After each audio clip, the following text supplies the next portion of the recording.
Halo, assalamualaikum warahmatullahi wabarakatuh. Saya Anggi Indah Pertiwi. Di sini saya akan menjelaskan tentang bagaimana sih intervensi keperawatan dalam komunitas.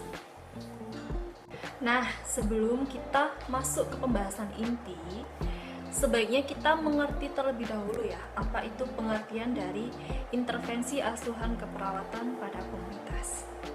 Di sini pengertian dari intervensi keperawatan yaitu biasa kita sebut dengan perencanaan keperawatan ya. Perencanaan keperawatan pengertiannya adalah penyusunan rencana tindakan keperawatan yang akan dilaksanakan untuk mengatasi masalah sesuai dengan diagnosis keperawatan yang telah ditentukan dengan tujuan terpenuhinya kebutuhan pasien. Itu menurut Pusdiklat DJJ Keperawatan. Di sini sudah jelas ya, perencanaan keperawatan itu pengertian apa. Nah, kalau perencanaan keperawatan komunitas atau intervensi keperawatan komunitas, berarti di sini ditujukan untuk suatu komunitas atau suatu kelompok masyarakat. Dalam menentukan intervensi keperawatan komunitas, ini ada strateginya teman-teman. Strateginya itu ada 4 ya. Yang pertama itu kemitraan atau partnership, yang kedua pemberdayaan atau empowerment, yang ketiga pendidikan kesehatan, dan yang keempat adalah proses kelompok. Kita bahas satu-satu ya. Untuk kemitraan, dalam hal ini mengembangkan model keperawatan komunitas yang memandang masyarakat sebagai mitra. Fokus dalam model tersebut menggambarkan 2 prinsip pendekatan utama keperawatan komunitas, yaitu yang pertama lingkaran pengkajian masyarakat pada puncak model yang menekankan anggota masyarakat sebagai pelaku utama pembangunan kesehatan. Di sini sudah jelas ya bahwa kemitraan ini, strategi kemitraan ini yang menjadi pelaku utamanya adalah masyarakat itu sendiri. Lalu yang kedua proses keperawatan. Untuk strategi yang kedua yaitu pemberdayaan.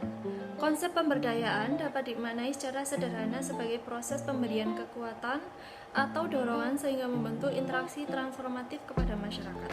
Antara lain adanya dukungan, pemberdayaan, kekuatan ide baru, dan kekuatan mandiri untuk membentuk pengetahuan baru. Lalu perawat spesialis komunitas ya. Ketika menjalani suatu kemitraan dengan masyarakat, maka dirinya juga perlu memberikan dorongan kepada masyarakat itu sendiri, gitu ya, supaya terciptanya intervensi keperawatan komunitas yang diinginkan yang sesuai dengan diagnosa tersebut. Strategi yang ketiga adalah pendidikan kesehatan. Pendidikan kesehatan bertujuan untuk meningkatkan derajat kesehatan dan mengurangi disabilitas serta mengaktualisasikan potensi kesehatan yang dimiliki oleh individu, keluarga, kelompok, dan masyarakat. Itu menurut Swensen dan Nis tahun 2011 ya. Pendidikan kesehatan dapat dikatakan efektif apabila dapat menghasilkan perubahan pengetahuan, penyempurnaan sikap, meningkatkan keterampilan, dan bahkan mempengaruhi perubahan di dalam perilaku atau gaya hidup keluarga dan kelompok. Oke. Pendidikan kesehatan merupakan strategi utama upaya prevensi ya teman-teman ya. Intervensi keperawatan melalui pendidikan kesehatan untuk menurunkan risiko dan komplikasinya dapat dibagi menjadi 3 kelompok, yaitu yang pertama adalah pencegahan primer, yang kedua pencegahan sekunder, dan yang ketiga pencegahan tersier. Mari kita bahas satu-satu. Pencegahan primer ini adalah tahap pencegahan yang ditujukan yang bertujuan untuk menurunkan resiko yang dapat mengakibatkan terjadinya suatu masalah. Sedangkan untuk tahap pencegahan sekunder, nah ini bertujuan untuk memotivasi kelompok beresiko untuk melakukan uji screening dan penata laksanaan gejala yang muncul. Jadi pada tahap pencegahan sekunder ini lebih memotivasi kepada kelompok orang-orang yang beresiko untuk melakukan tes atau uji screening. Misalnya, pasien batuk-batuk lebih dari 3 minggu. Ini kan sangat beresiko sekali untuk terjadinya TB, maka kita anjurkan untuk melakukan tes BTA-TCM ya, tes BTA-TCM di puskesmas. Begitu juga dengan pasien-pasien yang memiliki resiko adanya diabetes mellitus. Gitu. Jadi pasien-pasien yang berisiko tersebut kita arahkan, kita motivasi untuk mau agar melakukan uji screening. Gitu ya. Lalu yang ketiga adalah pendidikan tersier. Pencegahan tersier. Lalu yang ketiga adalah pencegahan tersier. Nah, pada pencegahan tersier ini, perawat dapat memberikan pendidikan kesehatan yang bersifat readaptasi, pendidikan kesehatan untuk mencegah komplikasi terulang dan memelihara stabilitas kesehatan. Di sini dari pengertiannya saja kita sudah jelas ya apa itu pengertian dari pencegahan tersier dan apa saja yang kita harus lakukan, kita harus kasih kepada masyarakat untuk melakukan pencegahan tersier. Itu ya teman-teman. Lalu strategi intervensi yang keempat adalah proses kelompok. Proses kelompok merupakan salah satu strategi intervensi keperawatan yang dilakukan bersama-sama dengan masyarakat melalui pembentukan sebuah kelompok atau kelompok swabantu, self-help group. Di sini sudah tertulis dengan jelas ya bahwa proses kelompok atau dukungan kelompok ini lebih berefek kepada kesehatan fisik dan mental seseorang ya. Menurut penelitian yang mengikuti secara aktif sebuah kelompok sosial dan menerima dukungan dari kelompok tersebut akan memperlihatkan kondisi kesehatan fisik dan mental yang lebih baik daripada yang lebih sedikit mendapatkan dukungan dari kelompok. Ini dapat membantu meningkatkan kesehatan fisik dan mental dari kelompok tersebut ya. Nah, ini adalah bentuk-bentuk intervensi yang dapat dilakukan oleh perawat komunitas ya. Yang pertama itu observasi, yang kedua terapi modalitas, yang ketiga terapi komplementer, complementary and alternative medicine or CAM. Kita bahas satu-satu. Observasi ini dilakukan sejak awal ya. Saat pengkajian awal dilakukan merupakan proses yang terus menerus selama melakukan kunjungan. Jadi yang perlu diobservasi itu apa? Pada pengkajian misalnya keadaan, kondisi rumah, interaksi antar keluarga itu seperti apa. Bukan hanya interaksi antar keluarga aja, dari antar tetangga gimana dan komunitas gimana. Nah, observasi ini diperlukan untuk menyusun dan mengidentifikasi permasalahan yang terjadi. Lalu yang kedua, terapi modalitas adalah suatu sarana penyembuhannya diterapkan pada dengan tanpa disadari dapat menimbulkan respon tubuh berupa energi sehingga mendapatkan efek penyembuhan. Misalnya seperti apa? Kayak manajemen nyeri, lalu perawatan perencanaan. Nah, ini merupakan tahapan dalam proses keperawatan antara tahapan diagnosis keperawatan dan intervensi keperawatan. Lalu yang ketiga apa? Yang ketiga adalah terapi komplementer. Terapi komplementer ini penyembuhan alternatif untuk melengkapi atau memperkuat pengobatan konvensional maupun biomedis. Ini biasanya kayak akupuntur seperti itu ya. Lalu terapi diet, terapi jus itu termasuk ke terapi pijat, itu termasuk terapi komplementer. Tahapan dalam menentukan intervensi yang pertama adalah diagnosis komunitas. Diagnosis komunitas, memprioritaskan diagnosis komunitas terlebih dahulu ya. Memprioritaskan diagnosis komunitas, perawat tidak bisa melakukan penyelesaian terhadap seluruh diagnosis keperawatan yang telah teridentifikasi. Gitu. Lalu dalam memprioritaskan diagnosis komunitas itu ada beberapa hal yang perlu diperhatikan. Yang pertama, luas perhatian masyarakat. Yang kedua, sumber-sumber yang dapat digunakan untuk mengatasi masalah. Misalnya seperti apa? Dana, tenaga, waktu, alat, penyaluran, itu kita harus perhatikan terlebih dahulu.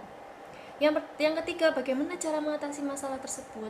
Yang keempat, kebutuhan pendidikan khusus. Dan yang kelima, penambahan sumber dan kebijakan yang dibutuhkan. Lalu yang kedua adalah sasaran intervensi yang diharapkan. Nah, ini menetapkan sasaran intervensi yang diharapkan itu seperti apa gitu ya.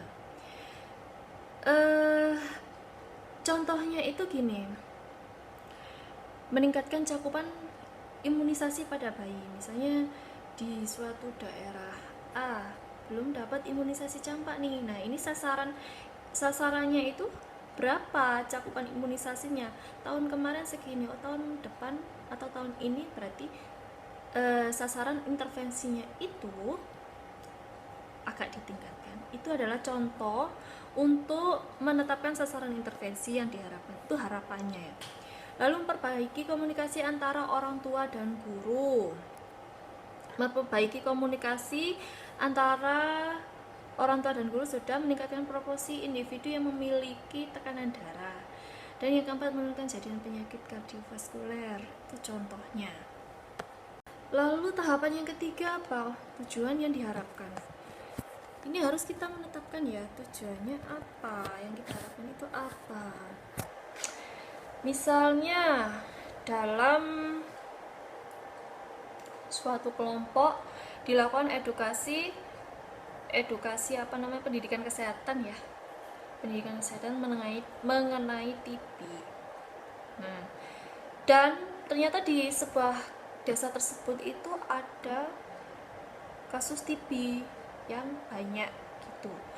Jadi apa tujuannya? Tujuannya diharapkannya adalah meningkatnya pengetahuan keluarga tentang TB menjadi 90% menjadi 60%. Itu contoh. Misalnya masalahnya apa? Resiko tinggi penularan TB di desa A. Sasarannya siapa? Sasarannya apa? Menurunnya angka kesakitan TB di desa A. Nah, tujuannya apa? Dilakukan pendidikan kesehatan tersebut. Tujuannya adalah meningkatnya pengetahuan keluarga tentang TB menjadi 90%. Misalnya yang awalnya nggak tahu ya TB itu penularannya seperti apa. Nah, dari pendidikan kesehatan itu kan jadi tahu masyarakat itu bahwa TB itu penularannya melalui dengan kita berbicara berhadapan-hadapan atau berkumpul bersama, kita kena dropletnya pasien yang terinfeksi TB itu bisa tertular. Contoh lagi tujuannya apa? Meningkatnya angka kesembuhan TB. Gitu ya. Lalu yang tahapan selanjutnya adalah menetapkan intervensi keperawatan. Nah, ini yang diharapkan dari kita ya. Ini pembahasan intinya ya. Intervensi keperawatan dalam menetapkan rencana intervensi keperawatan kesehatan maka harus mencakup apa yang akan dilakukan, kapan melakukannya, berapa banyak, siapa yang menjadi sasaran, lokasinya di mana. Itu adalah yang harus diperhatikan. Misalnya, apa yang akan dilakukan? Pelatihan kader. Gitu ya. Sebentar.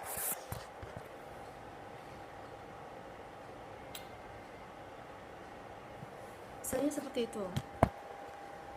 Contohnya itu apa? Pelatihan kader posyandu bagi kader baru sebanyak 20 orang di RW 1 Desa Sukahati pada minggu kedua bulan Januari 2013. Ini sudah tahu, sudah jelas apa? Sudah jelas ya cakupannya apa. Di situ apa yang akan dilakukan? Yang akan dilakukan adalah pelatihan posyandu. Kapan melakukannya? Di situ sudah diterangkan juga pada minggu kedua bulan Januari 2013. Berapa banyak orangnya yang akan dilakukan pelatihan itu sudah dijelaskan juga, 20 orang ya. Siapa yang menjadi sasaran? Siapa? Kader baru di RW 1 Desa Sukahati. Lokasinya di mana? Di Desa Sukahati ya. Ya seperti itu ya. Itu adalah cakupan apa saja yang dalam menentukan intervensi keperawatan. Lalu nih ya, prioritas diagnosis ini sudah ya tadi ya. Luasnya perhatian masyarakat, sumber-sumber yang dapat digunakan untuk mengatasi masalah, lalu bagaimana cara mengatasi masalah tersebut, kebutuhan pendidikan khusus, penambahan sumber dan kebijakan yang dibutuhkan.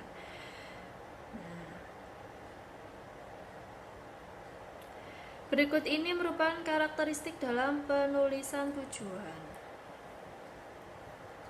Yang pertama adalah menggunakan kata kerja, yang kedua menggambarkan tingkah laku akhir, yang ketiga menggambarkan kualitas penampilan, yang keempat menggambarkan kuantitas penampilan, yang kelima menggambarkan bagaimana penampilan diukur, yang keenam berhubungan dengan sasaran atau goal, dan yang ketujuh adanya batasan waktu. Ini juga sudah dijelaskan juga intervensi keperawatan ya. Dalam menetapkan rencana keperawatan, intervensi keperawatan itu harus mencakup apa yang akan dilakukan seperti yang sudah saya contohkan tadi, kapan melakukannya, berapa banyak, siapa yang menjadi sasaran, lokasinya di mana. Itu sudah menjadi menjadi hal penting bagi seseorang perawat dalam menentukan intervensi keperawatan, terutama pada kesehatan komunitas. Seperti itu. Sekian dari presentasi saya. Terima kasih. Assalamualaikum warahmatullahi wabarakatuh.